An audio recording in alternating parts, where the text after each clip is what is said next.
Bonsoir à tous. Aujourd'hui, tout simplement, je vais vous présenter les paramètres qui pour moi sont les meilleurs pour Simplify 3D, mais également les paramètres les plus optis. Ça fait 1 an et demi à peu près que j'utilise le logiciel, donc j'ai certaines connaissances sur ce software tout simplement. Donc comme vous pouvez le voir, j'utilise une Prusa i3 Mark III de Joseph Prusa. Et là on va justement, j'avais un petit modèle de sabre, d'épée, et là on va s'intéresser aux paramètres. Donc pourquoi j'ai choisi mes paramètres et comment choisir ces paramètres. Il y a des paramètres tout cons. Tu les fais, c'est bon. Tu les fais pas, ton print, il est en bien moins bonne qualité. Il y a des paramètres qui sont un peu plus complexes. Je vais vous expliquer tout ça. Et voilà. On va directement commencer par le début. Donc, on commence par le nozzle diaméter 0,60. Donc ça dépend de votre buse. Donc si vous avez une buse 0,4, 0,01, 0,2, 0,3, 0,4, 0,5, 0,6, etc. Donc moi j'ai une bulle 0,6 installée sur mon imprimante. Donc je mets 0,6. La plupart des buses sont 0,4. Ça c'est important que vous le mettiez. Parce que si vous mettez une valeur supérieure à la buse que vous avez, ça va faire des prints bizarres. Si vous avez une buse par contre 0,6 et que vous mettez 0,4, c'est pas grave. Mais l'inverse est mauvais. Enfin bref, il faut le mettre. Extrusion multiplier, ça veut dire quoi? C'est le taux de filament qui va sortir. Donc là, si vous voulez, il est à 100%. Donc c'est normal, quoi. Ça extrait du filament de manière normale, totalement normale. Si je descends, ça va en extraire un peu moins. En fait, ça dépend de votre machine, parce que des fois les machines elles extraient, tu vois, genre ça se base au millimètre près, hein, mais elles extraient un 0,1 mm de plus, etc. Et tu le verras sur ton print. Ton print, soit il manquera un peu de robustesse, enfin il y aura des petits creux, ou alors soit il y aura trop, tu le sentiras, quoi, il y aura trop de filaments, tu sens un trop plein. Dans ce cas-là, tu baisses ça. Donc voilà, je vous fais les paramètres les plus importants. La rétraction, très important. Pourquoi c'est important? Pour éviter ce qu'on appelle string. Je vais vous montrer directement ce que c'est. Voilà. Donc, pour éviter, ça c'est le meilleur exemple, ceci là, vous voyez entre les pieds des chaises, c'est en fait quand la buse elle finit de ce côté, elle va se déplacer de l'autre côté. Et si votre rétraction est mal réglée, la buse elle va lâcher du filament en même temps. Parce qu'il n'y aura pas eu assez de rétraction, le filament ne sera pas assez remonté. Donc pour pallier à ça, il faut soit augmenter le speed de la rétraction, donc c'est-à-dire la vitesse à laquelle le filament va être surélevé vers la buse, va être re-rentré dans la buse. Ça c'est souvent pour des courtes distances. Soit rétraction distance, donc c'est la distance à laquelle le filament va être rétracté, tout simplement. Ça c'est les deux paramètres principaux. Donc si vous voyez que vous avez des problèmes comme ceci, vous augmentez la rétraction distance de 1.80, 2.80, 3.80, jusqu'à trouver le bon truc, donc augmenter d'un millimètre. Je me souviens un jour j'étais monté jusqu'à 15, bon 15 c'est beaucoup trop. Bien sûr, maintenant on passe au paramètre le plus important des impressions 3D, la layer height, donc l'épaisseur des couches. Donc ça c'est le paramètre le plus important et le plus, le plus complexe. Enfin non, c'est pas complexe, mais c'est à choisir. En fait, il faut choisir entre précision et vitesse. C'est-à-dire que par exemple 0,2 layer height, le print sortira sous une très très bonne qualité, bien entendu, sauf si c'est un minuscule print. Et il sera 2 fois plus rapide que si vous la mettez à 0,1. Ce qui est logique puisqu'il y aura 2 fois moins de couches. Hop, sauf qu'à 0,1, il y aura bien plus de détails. Enfin, bien plus. Il y aura plus de détails, quoi. Mais pour un print, par exemple, si vous imprimez ça, le 0,1 sert pas à grand chose. À part, par exemple, peut-être vers la pointe ici, il y aura un tout petit peu plus de détails en 0,1 qu'en 0,2. Et encore, voilà, il sert à que dalle, quoi. On pourrait même monter à 0,3, mais j'aime pas trop monter trop non plus. Puisque des fois à 0,3 il y a des petits creux avec mes filaments, etc. Enfin, je suis pas encore très familier avec ça. De toute façon, le 0,2 est très très répandu et réputé pour être le juste milieu, quoi, un peu le meilleur paramètre. Voilà. Donc on peut descendre jusqu'à 0,05. Ça dépend encore une fois de votre imprimante. La Prusa i3 M80 peut descendre à 0,05. Donc voilà, c'est pour, par exemple, si vous faites la tête d'un personnage de figurine. Je me souviens, j'avais fait la tête de Tracer, de Overwatch, Tracer. Et ça m'avait bien aidé pour faire les yeux et les cheveux, puisqu'une tête, c'est tout petit. Et on voit presque pas les lines, les lignes, les layer lines, donc les lignes de couche. Voilà. Top solid layer, donc ça c'est en gros à la fin. Donc la buse, quand elle imprime, elle fait de... Bah tenez, on va peut-être pouvoir le voir. Si je prépare le print, hop, tac. Donc la buse, elle est tranquille, elle fait l'infill. Hop, et là elle arrive à la fin. Et à la fin, bah, elle continue à faire des... Elle finit l'infill. Elle passe à une layer. Elle en fait une autre, etc. Et les layers qu'elle fera à la fin, comme ça peut apporter de la solidité vers la fin. Ou alors, par exemple, si vous avez des creux vers la fin d'un print, ce qui m'est arrivé fréquemment, bah, vous augmentez le nombre de top layers. Comme ça, les creux sont moins susceptibles d'apparaître, puisque vous aurez beaucoup plus de top layers qui s'éparpillent sur toute la largeur du print. Voilà. Donc moi j'en mets généralement 6. 6 ça marche bien. Parfois je monte. Bottom c'est la même chose que top, sauf que c'est en bas. Voilà, ça apporte de la solidité, ça apporte une bonne base au print, donc c'est toujours bien. First layer speed, ça c'est intéressant de le mettre pas très haut, parce que la first layer c'est la base du print, tout simplement, de l'objet imprimé. On vous dira souvent que la première couche, c'est un peu comme les racines d'un arbre, un peu comme les fondations d'une maison. Si elle n'est pas bien faite, bah, le reste suivra pas, quoi, et le reste va totalement s'écrouler. Donc elle est très très importante, c'est pourquoi il est nécessaire de la faire à un slow speed, une vitesse lente. Donc 20% ça marche bien, plus ça marche aussi. J'aime bien faire 20% parce que souvent je suis en train de regarder quand mon imprimante fait la première layer pour voir comment ça se passe. First layer height, ouais, ça change pas grand chose, quoi. C'est la largeur, la hauteur de la first layer. Alors start point, ça c'est intéressant si vous avez par exemple sur votre print des petits points. Là vous voyez, enfin par exemple quand il est imprimé, il y a un petit point là, un petit point là, un petit point là, un petit point là, un petit point là. Ça va servir tout simplement à soit les mettre tous au même endroit, soit les mettre n'importe où, random c'est aléatoire, soit optimisé pour une impression plus rapide, donc ça les mettra sûrement au même endroit aussi. Et là c'est pour choisir à l'endroit où ils se mettent. Bien qu'on puisse les points, on puisse les supprimer via divers paramètres, par exemple réduire la rétraction, mais ça c'est un peu plus spécifique, ça dépend vos points, etc. Et pour des problèmes d'impression, vous pouvez aller sur le site de Simplify 3D, tout simplement.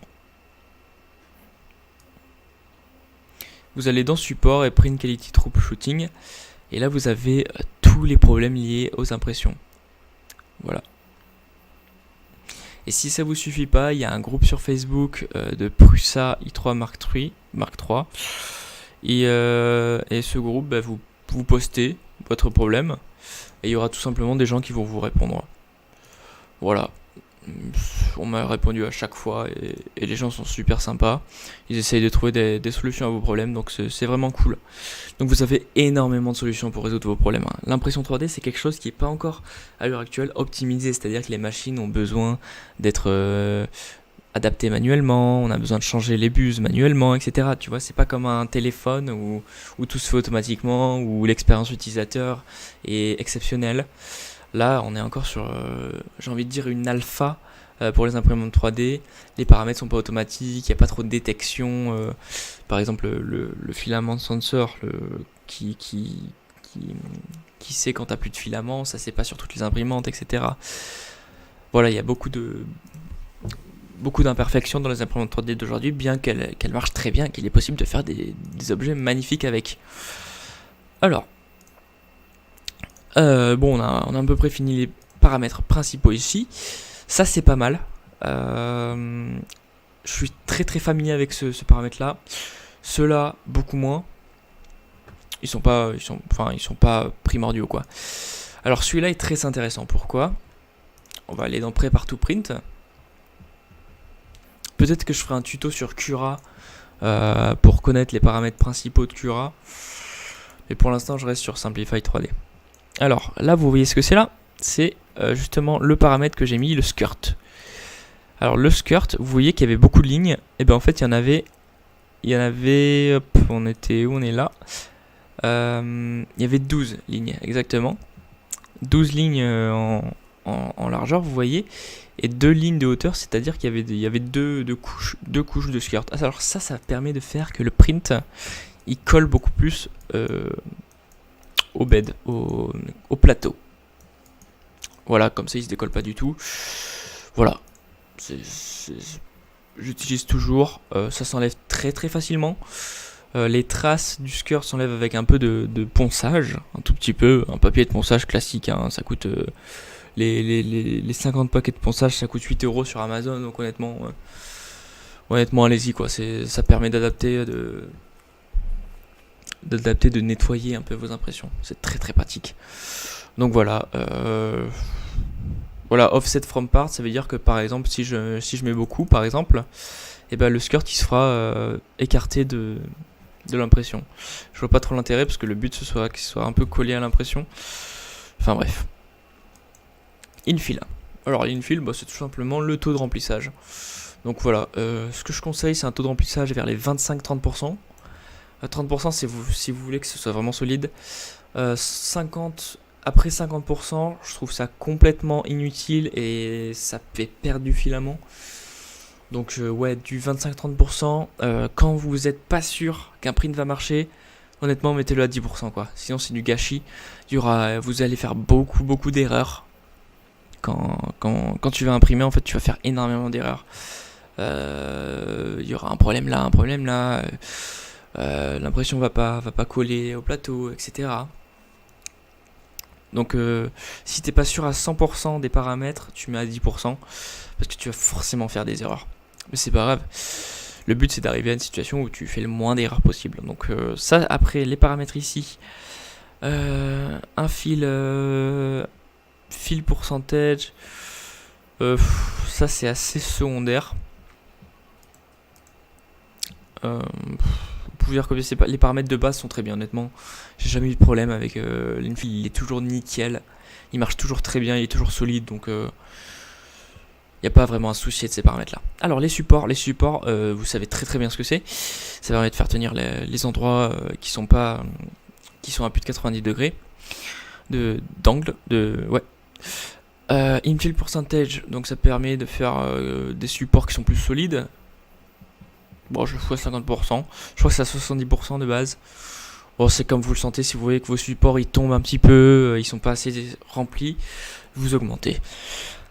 Support base layer, ouais, ça c'est pour faire des couches au support, c'est pas très important honnêtement, ça permet que le support il tombe pas quoi. mais j'ai jamais eu besoin de ça alors que j'ai fait des très très gros supports. Ouais. Donc il n'y a pas trop besoin. Si vous voulez que vos supports tombent, bien entendu, vous pouvez changer. Les paramètres principaux, ils sont là. Donc, alors, support, alors, on va aller directement ici. Tenez, on va prendre un modèle.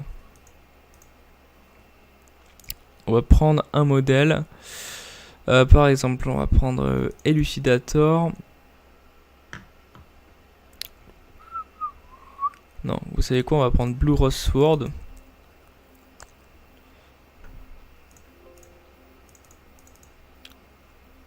Merde. Bon, vous savez quoi, on va prendre un print que j'avais avant.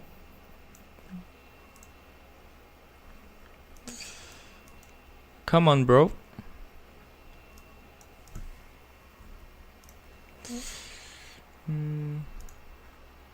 Ok.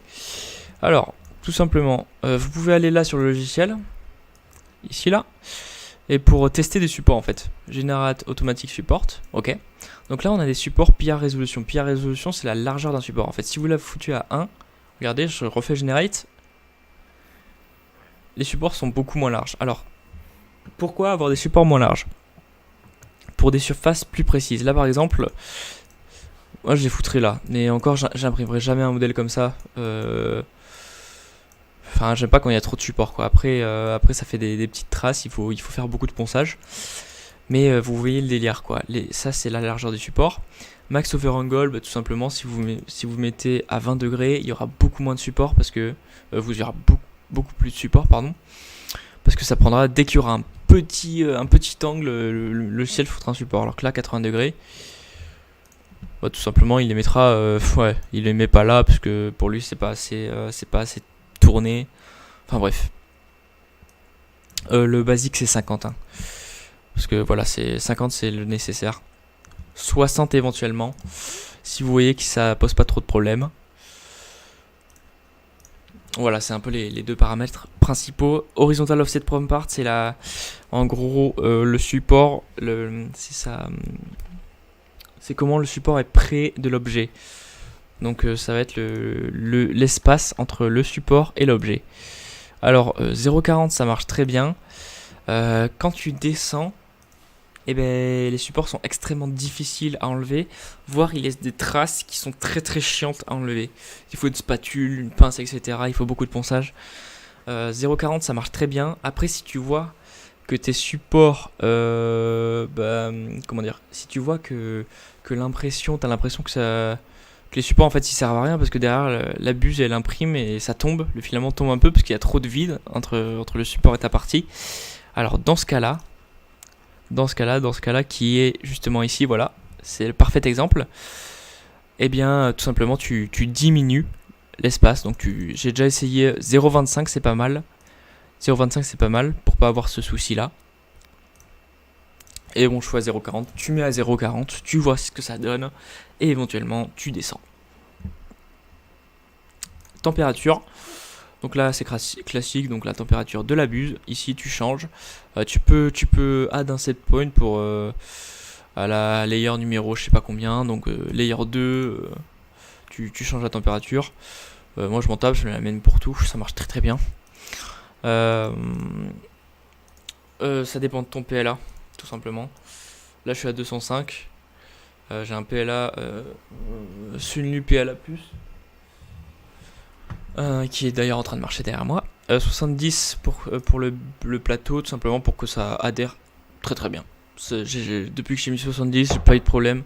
Après c'est dû à mon filament aussi qui marche très très bien avec l'imprimante, avec ses paramètres. Donc voilà. Cooling, honnêtement tu laisses les paramètres normaux, ça marche très bien. C'est pour le ventilo. Alors j'ai code. Alors à mes souvenirs j'ai rien changé du tout ici. Non. Script. Alors ce script je vais le mettre dans la description. C'est au cas où tu as une MK3 Prusa i3 MK3.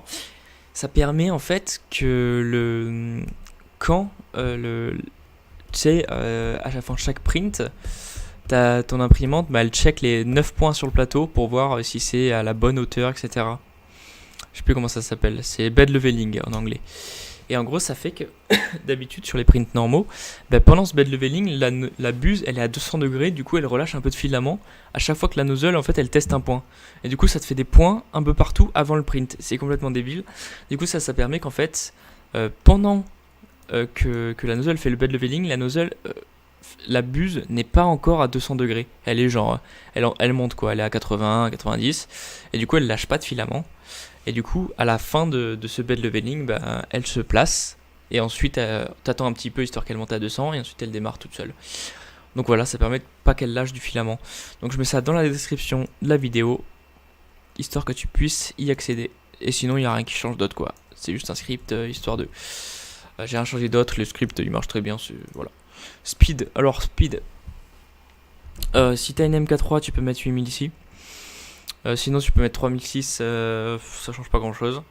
Défaut printing speed, par contre ça change beaucoup de choses. J'ai déjà testé de mettre à 8000 ici.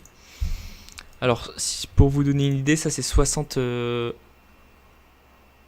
mm par seconde. C'est pas mal, honnêtement c'est pas mal pour avoir une bonne qualité. J'ai déjà mis à 8000. C'est beaucoup plus, c'est 2 fois plus que 2 fois plus même. Ça marche aussi, les qualités est un peu moins bien, je dois dire. 3600 ça marche bien. Si tu veux faire un print vraiment précis, tu fais à 2004. Je suis déjà descendu à 1008 pour des prints vraiment très très précis. C'était pas forcément utile. 2004 minimum, honnêtement. Et 3006 de base, ça marche très très bien. Alors, sinon le reste on s'en tape un peu. Other, est-ce qu'il y a un truc intéressant ici? Pas grand chose, ici il y a un peu des trucs intéressants. Alors, ça sert. Oh, excusez-moi. Ça c'est encore pour la rétraction. Donc c'est lié aux paramètres de rétraction que je t'ai expliqué tout à l'heure. Rétraction distante, rétraction speed. Donc si t'as pas assez de rétraction et que t'as de losing, donc ça là. Tout simplement tu mets ça. Tu mets ça, force rétraction between layer, histoire qu'il n'y ait pas de soucis. De toute façon, si tu vois un souci avec tes prints, c'est souvent lié à la rétraction. Souvent. Only retract when crossing open space. Donc ça, c'est quand, en gros, ta rétraction s'applique uniquement quand tu fais des grands espaces. Entre autres, des espaces comme celui-ci. Donc voilà, je l'ai activé ici, ça marche bien. Tu désactives si tu vois que dans les petits espaces tu as quand même de losing, tu désactives. Avoid crossing outline. Honnêtement, ce paramètre, il y a pas mal de gens qui ont dit ouais, il y a une différence entre les deux. Honnêtement, avec ou sans, j'ai senti aucune différence pendant mes prints. Donc voilà, c'est comme tu le sens. Peut-être que tu t'en entendras parler quelques fois, mais honnêtement... voilà, j'ai senti aucune différence. Donc on est à combien de temps de vidéo là? 23 minutes de vidéo déjà, putain. Oh, mon print est fini. Justement, le print que je viens de finir, c'était celui d'avant là que... Enfin bref. Donc voilà, j'ai à peu près tout expliqué. Donc voilà, vous avez tous les paramètres centraux. Vous avez le script. Si vous voulez, je vous enverrai mon profil par mail si vous avez envie de l'avoir. La vidéo est très très longue, putain. Et voilà, donc vous avez à peu près toutes les informations que je suis désolé, il est tard, je trouve plus mes mots. Les informations dont vous avez besoin. Voilà, auto-configure, je conseille pas. Parce que bon, c'est des paramètres qui sont pas forcément optimaux quoi. C'est comme sur un appareil photo, tu vois, la photo automatique est bien, mais quand tu t'y connais bien et que tu fais des photos manuelles, c'est encore mieux. Voilà, merci d'avoir regardé cette vidéo. Si t'as tenu jusqu'à la fin, bravo à toi. C'est sûrement que t'as mis la vidéo en x2 histoire qu'elle aille plus vite. Et donc je vous dis à une prochaine fois les gars. Et j'espère que vous ferez des prints majestueux avec ces paramètres. Donc voilà, et si vous voulez que je vous explique comment mettre ça, me demandez pas parce que je me rappelle plus comment j'ai fait. Voilà, merci à tous, passez une bonne soirée et bonne nuit les gars. Allez, à la prochaine.